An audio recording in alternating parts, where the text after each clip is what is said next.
이제 야고보서가 이제 거의 이제 결론 부분에 도달했습니다.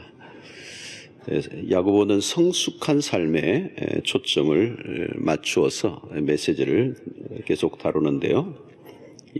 성숙한 삶에서 가장 중요한 것 중에 하나가 언어다, 말에 대한 것이었습니다.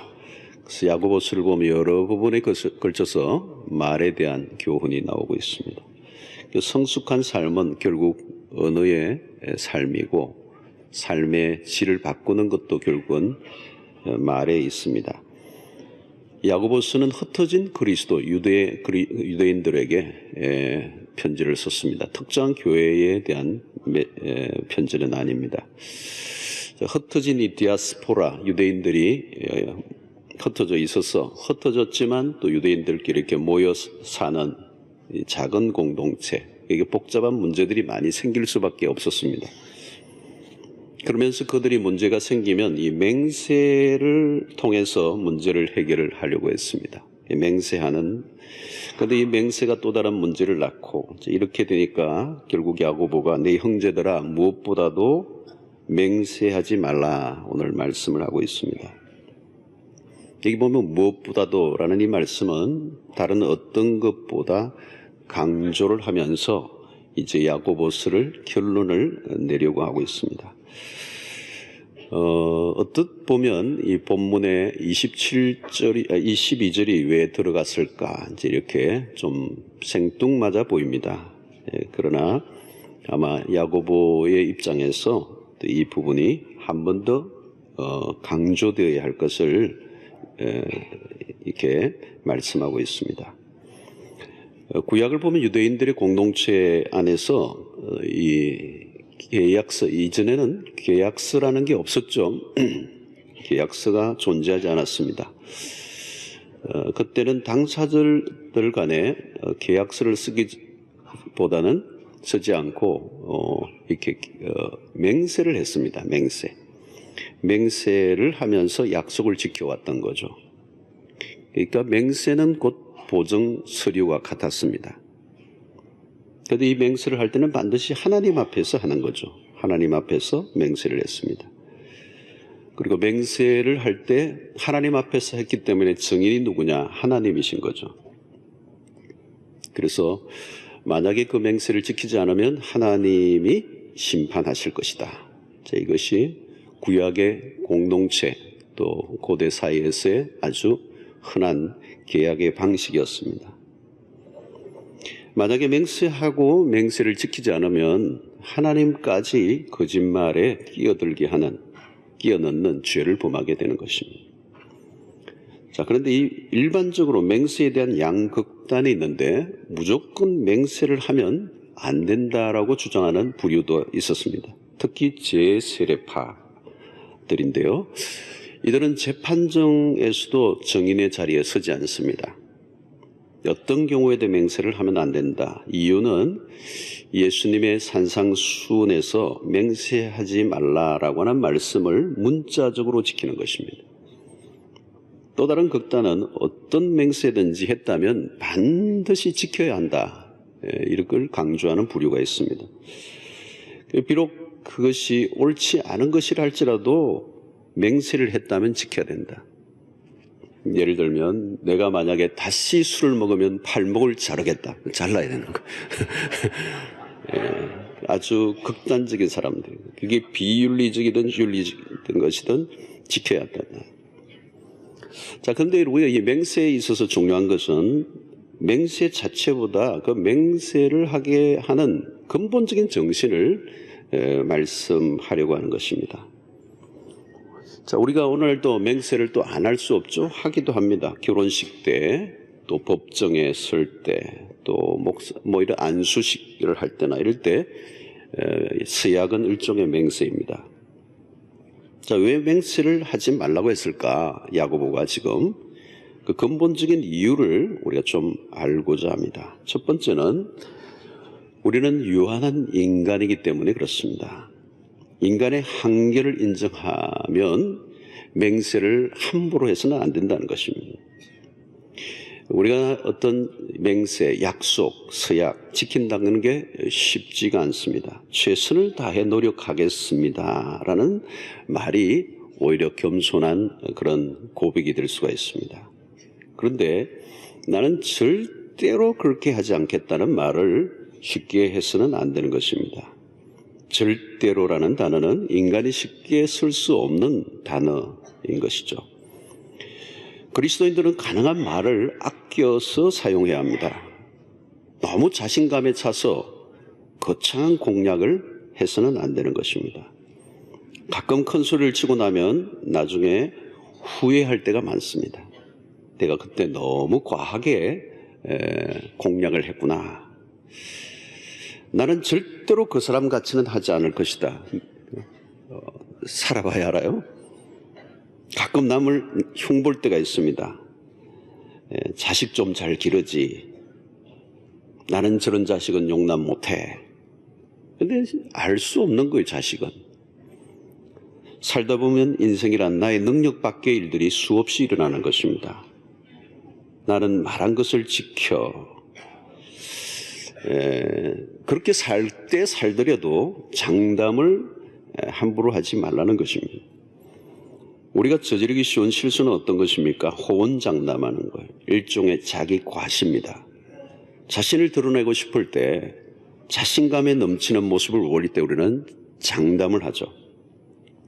베드로가 예수님 앞에서 장담을 많이 했습니다. 그리고 판판이 끼어지죠. 모든 사람들이 다 주를 버릴지라도 나는 주님을 버리지 않겠습니다. 장담이잖아요, 장담. 언제 장담을 하죠? 뭘 모를 때 장담을 하는 것이죠. 장담하는 말을 할 때 자세히 들여다보면 거기에는 자기가 있지 하나님이 없어요. 자기가 누구인지 모를 때 주제 파악이 안 되면 이런 장담을 하게 되는 것입니다. 나는 그런 사람이 아닙니다. 나는 다른 사람들과는 좀 다릅니다. 이렇게 생각을 하는 것입니다. 여러분, 젊은 시절에는 사람들이 좀 더 비판적이죠. 그러다가 나중에는 날카로움이 조금씩 무뎌집니다. 왜 그렇습니까? 이전에 내가 욕했던 모습이 나에게도 있다는 것을 발견하기 시작하기 때문입니다. 그래서 내가 반드시 나는 죽어도 절대로 내 눈에 흙이 들어가기 전에는 나의 사전에 너무 극단적인 언어를 사용하면 시험에 들거나 이미 자신이 거짓말하고 있다고 보면 맞습니다. 공약을 남발해서는 안 되는 것입니다. 선거철에 정치인들은 공약을 하죠. 강도 없는데 다리를 놔주겠다고 그러고.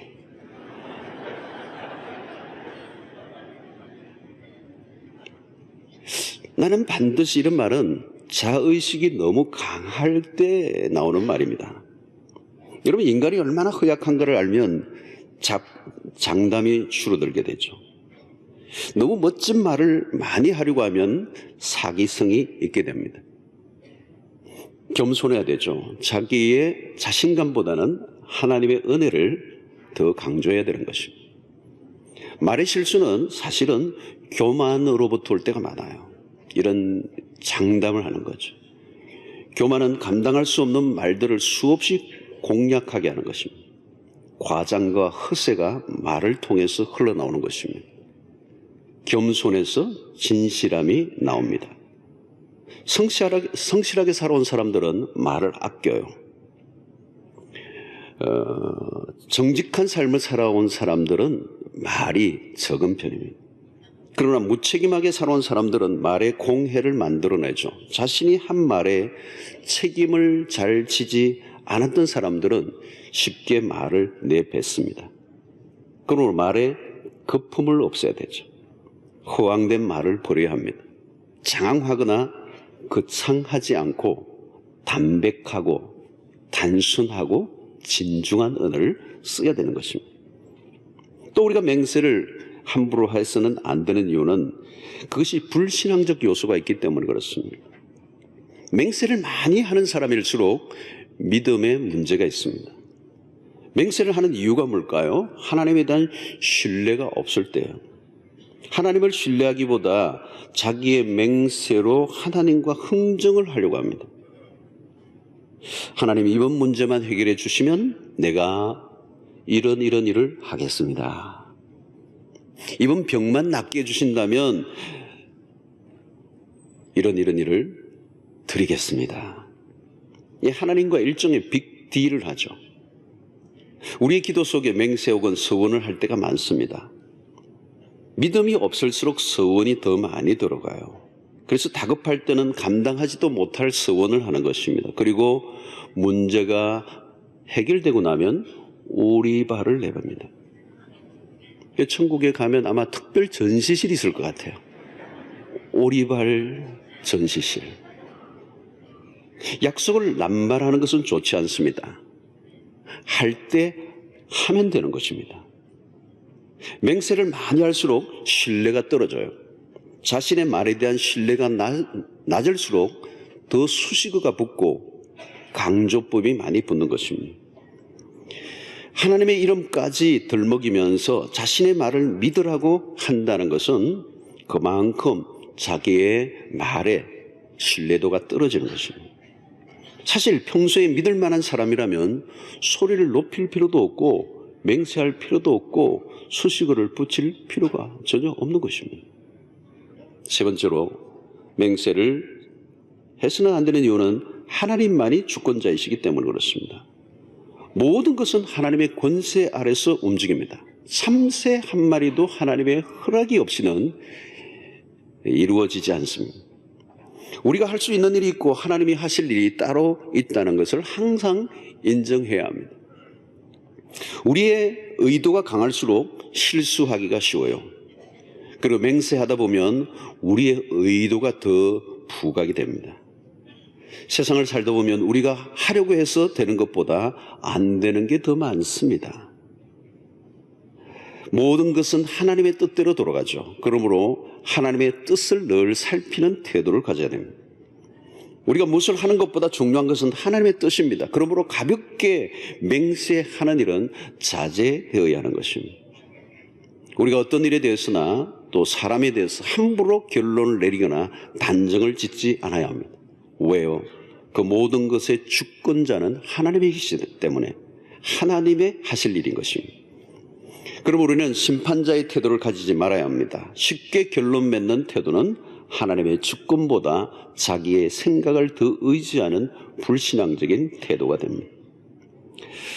자, 야고보가 무엇보다도 맹세하지 말라는 것은 오늘 이 본문은 언어의 진실성을 높이라는 것입니다. 어떻게 해야 되죠? 오늘 본문 중반절에 보면 이런 말씀을 합니다. 오직 너희가 그렇다고 생각하는 것은 그렇다 하고 아니라고 생각하는 것은 아니라 하여 정죄받음을 면하라. 주님의 마태복음 5장에서도 동일하게 비슷하게 말씀하셨습니다. 정확하고 분명한 태도를 보이라는 것입니다. 아닌 것은 아니라고 하고 옳은 것은 옳다. 예스는 예스, 노는 노라고 얘기하라는 거예요. 우리가 무엇을 맹세하지 않아도 그냥 자연스럽게 우리의 입장을 밝히라는 것입니다. 그런데 우리의 언어의 진실성이 약할 때 일어나는 현상들은 뭔가 예스와 노가 이중적인 그런 용법으로 쓸 때가 많습니다. 이 부모님에게 용돈을 드리려고 할 때 우리의 부모님들이 필요 없다. 이건 예스인가요? 노인가요? 그건 노라고 생각하면 큰 재난이 일어나죠. 명절에 어떻게 갈까요? 오지 않아도 된다. 그게 노가 아니에요. 빨리 오라 이 말이죠. 예스가 예스가 아니고 노가 아닌 게 문제예요. 이 말의 이중성을 제거해야 합니다. 우리 언어에는 비언어적 요소가 언어의 요소보다 더 강하게 작용이 될 때 우리는 이 커뮤니케이션에 어려움을 겪게 됩니다. 말을 하는데 그 말 안에 복잡한 그물이 쳐져 있어요. 그래서 그 진의를 파악하는 데 많은 에너지를 써야 된다면 언어의 소통에 아주 어려움을 겪게 되는 것입니다. 중요한 것은 그리스도인들의 진실성입니다. 오늘날 신자인 우리에게 가장 절실한 주제예요. 말과 행동이 불일치하면 진실은 의심받게 됩니다. 신자의 삶의 진실성은 생명입니다. 왜 그렇습니까? 신자인 우리의 말을 믿을 수 없다면 우리가 전하는 진리도 의심을 받을 수 있기 때문에 그렇습니다. 거짓된 사람이 진리를 말하면 진리도 함께 도매금으로 거짓으로 들려질 수가 있습니다. 인격의 기초는 진실성이죠. 진실성이 무너지면 모든 것이 무너집니다.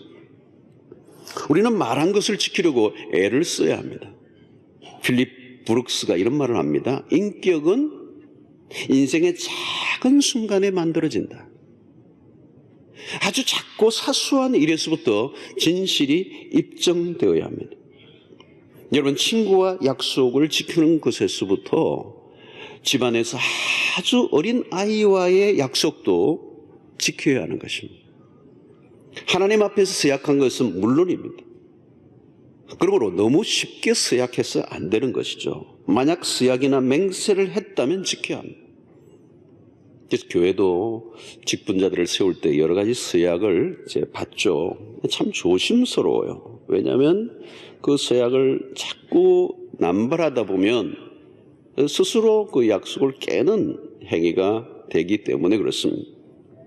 헌신을 결단하거나 작정 헌금을 하게 하는 경우도 매우 조심스러운 것입니다. 정직을 지킨다는 것은 매우 어려운 일입니다. 진실하게 이야기하다가 자기의 명예와 가지고 있는 것들을 잃어버릴 수도 있고 때로는 재정적 손실을 입을 수도 있습니다. 진실하려고 하는 것은 매우 위험한 것이기 때문에 용기가 필요합니다.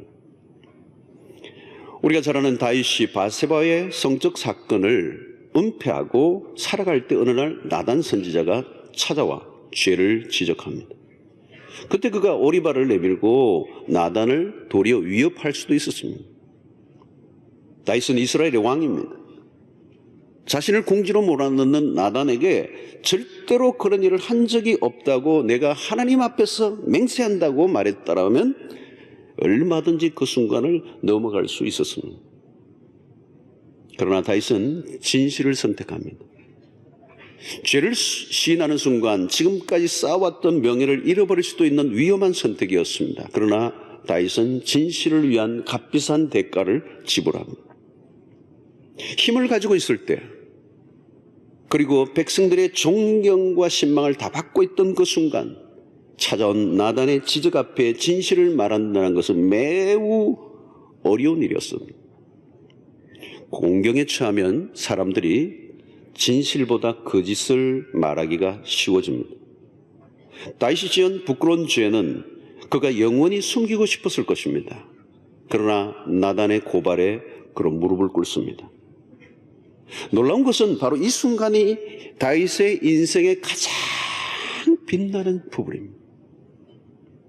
그가 위대한 역사를 일으킬 때가 빛이 날 때가 아니에요. 가장 진실했을 때, 그때가 다윗의 인생이 가장 아름답게 영롱하게 빛나는 순간이에요.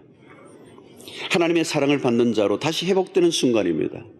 여러분, 죄를 지은 것보다 더 나쁜 것은 거짓됨인 것입니다. 죄를 고백하는 일은 악한 사람은 할 수가 없습니다. 정직함은 가장 영적으로 깨어난 순간이 되는 것입니다. 다윗은 인생의 반전이 일어납니다.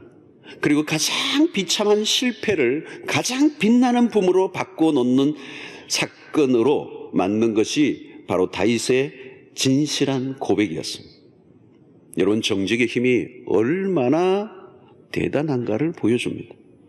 시편 51편에 다윗은 내 안에 정직한 영을 새롭게 해달라 기도합니다.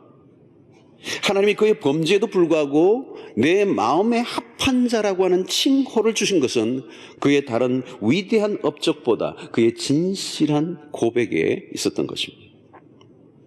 성경을 보면 하나님은 우리에게서 위대한 일보다 진실함에 더 집착하신다는 것을 알 수가 있습니다. 정직하면 손해를 입거나 피해를 입는다는 생각은 세상적인 관점입니다. 진실을 말하려고 하면 처음에는 위험을 느낄지 모릅니다. 그러나 진실이 가장 안전한 삶이 되는 것입니다. 도리어 거짓이 위험하죠. 초대교회 아나니아와 삽비라 부부가 그랬습니다. 그들은 헌금을 했지만 거짓말을 함으로 현장에서 즉사하고 맙니다. 신약의 초대교회의 거룩성을 훼손하는 이 거짓말을 하나님이 징계하십니다. 이것은 바로 하나님께서 얼마나 진실함을 중요하게 여기느냐, 겉으로 드러난 어떤 행위가 아니라 우리의 진실한 태도를 하나님 보시는 겁니다.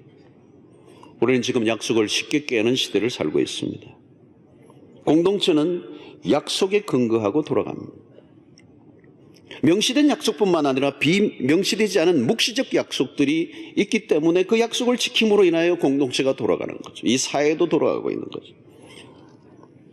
만약에 약속이 지키지 않는다면 사회는 혼란에 빠지고 서로를 신뢰할 수 없을 때 서로 모두가 불행하게 되는 것입니다. 신자들은 한때 우리는 이 거짓이 난무하는 시대 속에 한때 그리스도인들은 세상 속에서 믿을 만한 대상이었던 적이 있습니다. 오래되지도 않았습니다. 저는 기억하기로 그 사람 교회 다니는 사람인데 거짓말 하겠냐, 이런 말을 들었던 적이 있어요. 여러분, 신자는 아주 작은 일에 진실함을 지켜야 합니다. 작은 약속이라도 지켜야 합니다. 여러분, 시간 약속 지켜야 합니다. 시간 약속을 마음껏 깨뜨리는 사람이라면 그런 결혼 약속도, 그 결혼 서약도 무시해버릴 가능성이 높아지는 거예요. 작은 약속을 무시하면 안 됩니다. 여행을 다녀올 때 공항에서 세금 신고를 할 때 신고 품목에 성실하게 신고하는 것도 진실의 훈련입니다. 양심에 꺼리낌이 없는가를 물어야 되는 거죠. 여러분, 진실은 아무도 보는 이 없을 때나 사람이 있을 때와 동일한 모습을 유지하는 것이 진실입니다. 홀로 있을 때 진실해야 사람들 앞에서도 진실할 수가 있어요. 홀로 있을 때 우리는 진실을 증검받게 됩니다. 영적 권위는 그 사람의 말에 대한 신뢰도로 결정이 됩니다. 그런데 이 권위는 하루아침에 만들어지지 않아요. 자신이 한 말을 지키는 값비싼 대가를 지불해야 되는 것입니다. 여러분, 영향력 있는 삶은 어떤 것입니까? 그분은 말한 대로 산다. 아마 야고보가 이 부분을 하고 싶을 거예요. 말한 대로 산다. 우리가 추구해야 할 모습일 것입니다. 말과 그 사람의 인격과 동일시될 때 비로소 권위가 붙고 사람들은 존중하고 따르게 될 것입니다. 쉬운 말은 아니죠. 아주 어려운 이야기입니다. 말은 누구나 할 수 있습니다. 그러나 말한 대로 사는 것은 아무나 할 수 있는 것이 아닌 것입니다. 그래서 야고보는 3장에서 이미 선생이 많이 되려고 하지 마라. 선생 되려고 많이 하지 마라. 왜요? 선생된 자들은 자신이 한 말에 대한 심판을 받을 것이라고 경고하는 것입니다. 왜 심판을 합니까? 많은 말을 했지만 그 말을 자기가 실천하지 않았기 때문이라는 거죠. 고린도전서 4장 20절에 하나님의 나라는 말에 있지 아니하고 오직 능력에 있음이라. 말만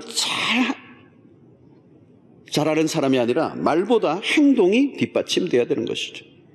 말과 행동이 따로 놀면 우리는 그것을 위선이라고 말합니다.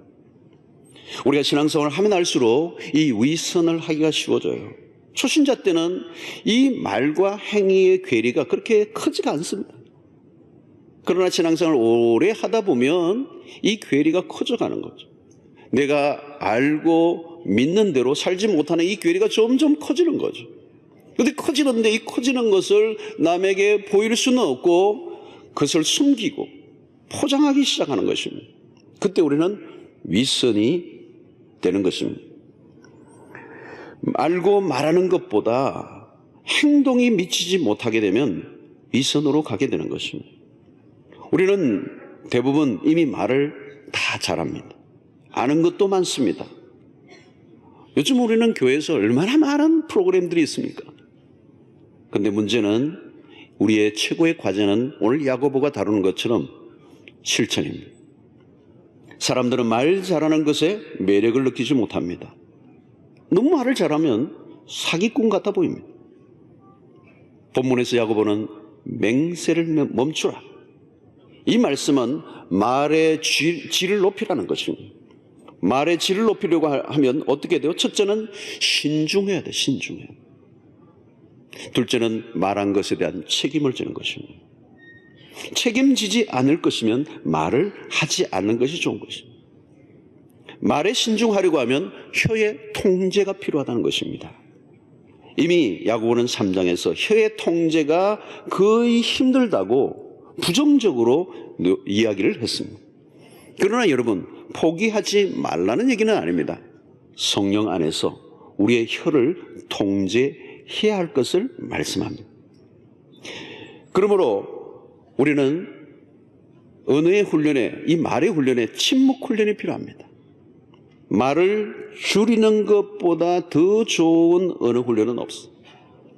말이 많으면 쓸 말이 적어집니다.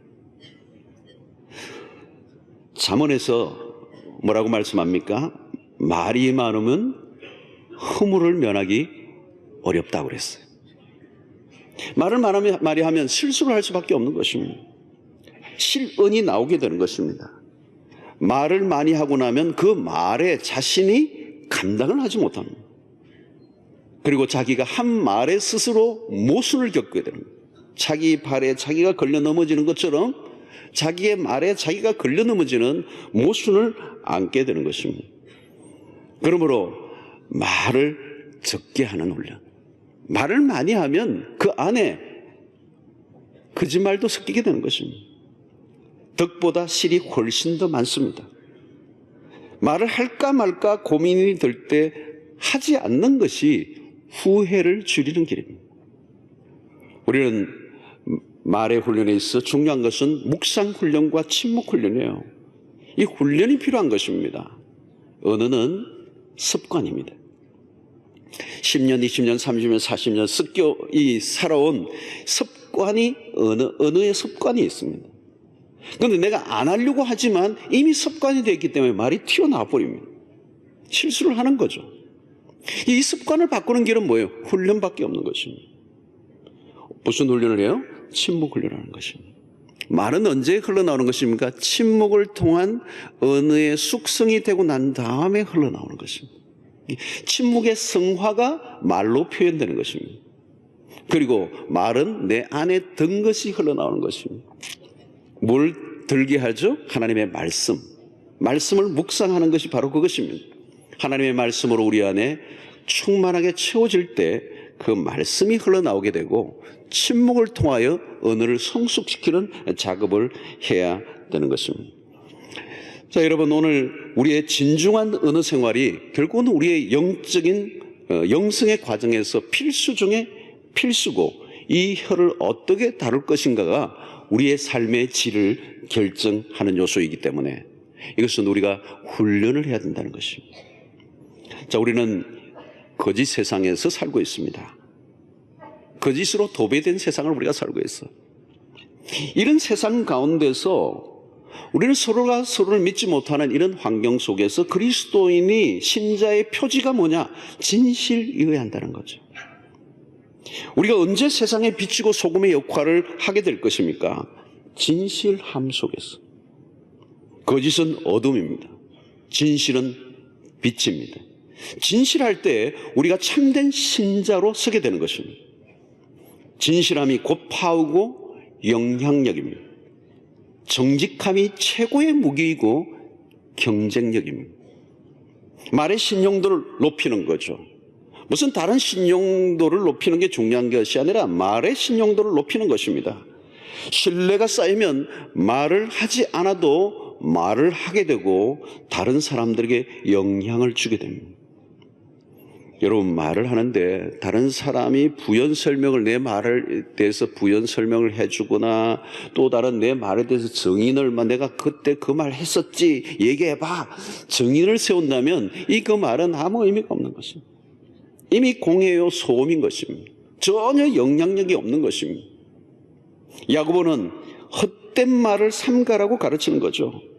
그리고 말한 대로 행동하라고 강조를 하고 있습니다.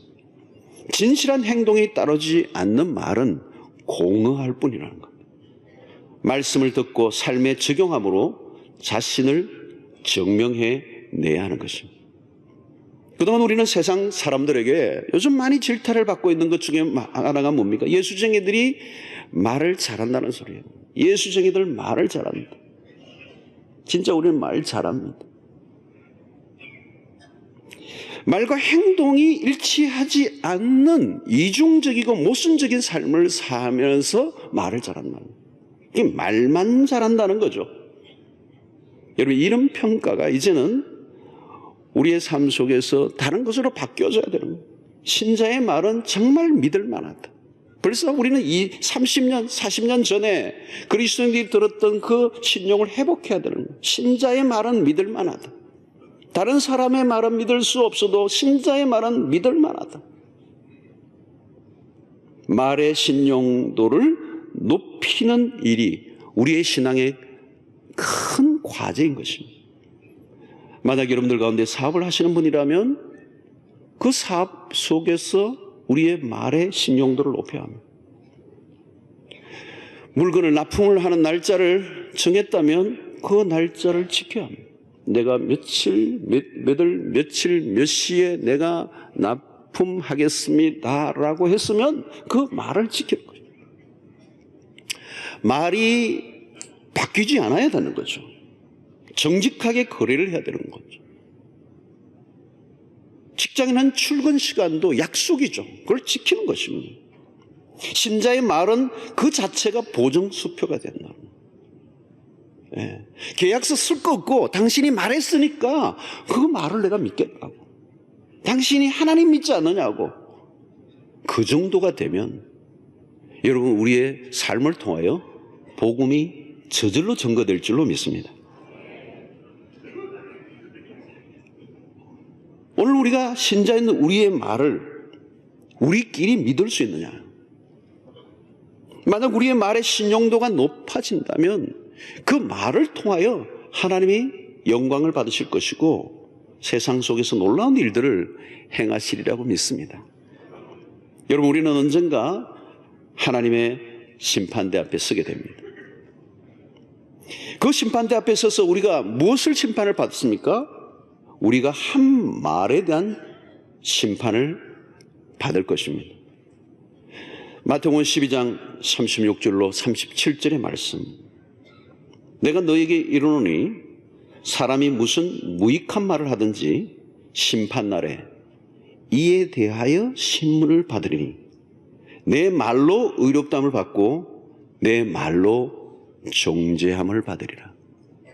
여러분, 매우 중요한 부분입니다. 우리 주님이 직접 하신 말씀이에요. 사람이 무슨 무익한 말을 하든지 심판날에 이 말에 대하여 신문하겠다. 여러분, 말이 그냥 공중에 사라지는 게 아니에요. 말이 하나님의 심판대 앞에서 정확하게 신문을 받을 것이라. 오늘 우리는 여러분 CCTV나 또 많은 핸드폰뿐만 아니라 요즘 모든 게 녹음이 되잖아요. 요즘은 이 전화도 함부로 할 수 없는 것 같아요. 통화할 때 그냥 버튼 하나 누르면 그냥 녹음이 돼버리잖아요. 모든 게 그냥 남아있어요. 요즘은 자료가. 여러분, 우리가 요즘 SNS가 발달이 돼서 너무 편리한 시대를 살고 있는데 이게 그대로 남아있다는 거예요. 까똑 하는데 이게 다 남아있어요. 뭘 했느냐가 나중에 조회가 다 가능해요. 놀라운 것이죠, 여러분. 언제 무슨 말을 했는지에 다 지금은 기록이 돼 있어요. SNS 들어가면. 인터넷이 기가 막힌 거예요. 찍혀버려요. 그냥. 안 사라지잖아요.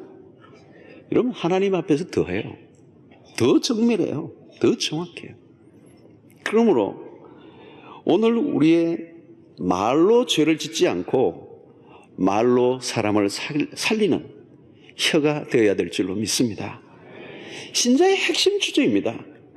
우리의 말이 세상 사람들에 의해서 믿을 만한 보정수표가 되어야 된다는 거예요.